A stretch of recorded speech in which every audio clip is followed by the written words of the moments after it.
because today's first reading tells us about the appointing of the first deacons of the church.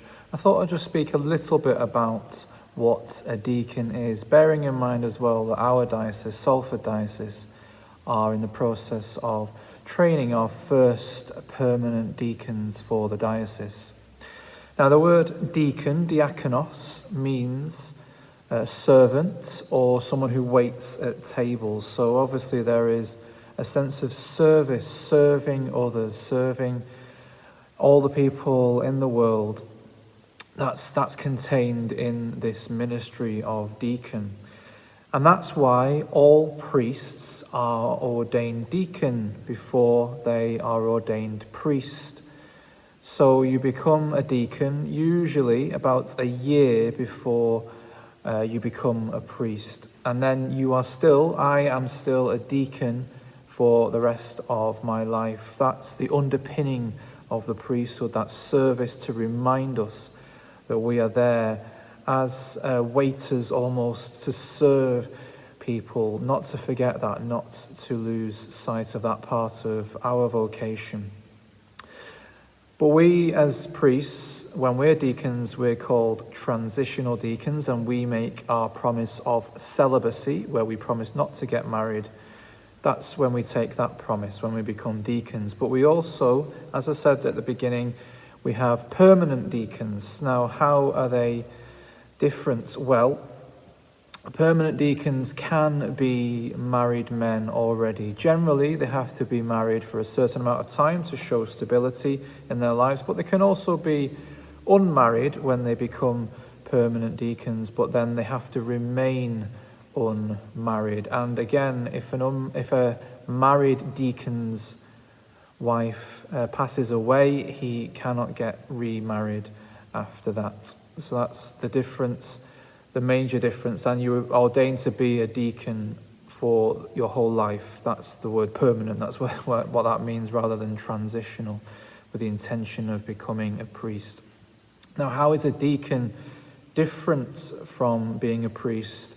You're probably asking. Well, a deacon's primary functions, if we think about what a deacon does, well, first of all, he can baptize, he can officiate at weddings, and he can conduct funerals. So they're the three major things that a deacon does.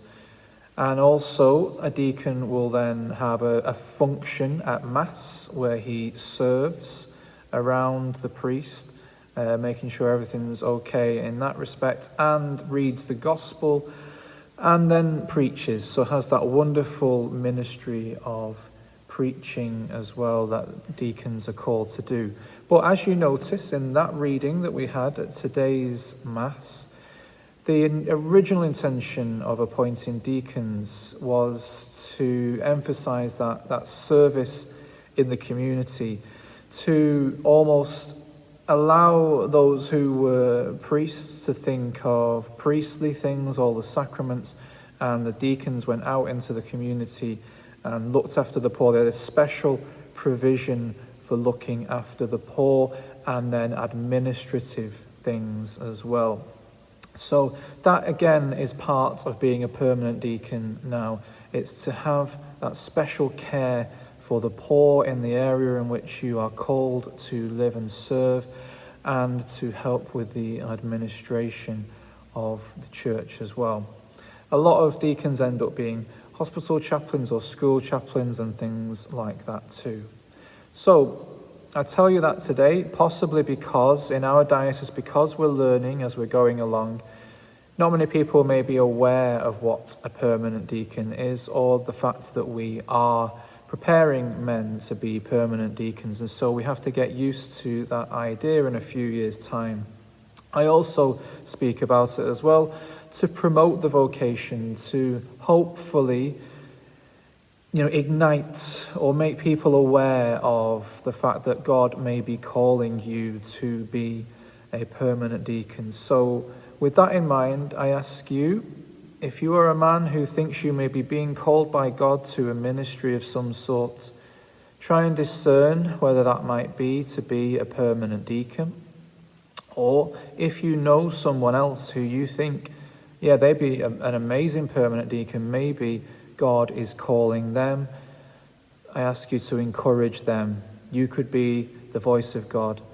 God could be speaking through you to encourage that vocation in that person. So that's two things. And then if, again, you are a man who feels called to be a permanent deacon, the place to go is obviously the Diocese of Salford website, where you'll find the contact details for Monsignor Anthony Kay and Canon Paul Brindle, who are the two priests who at the moment are responsible for overseeing the formation of our permanent deacons.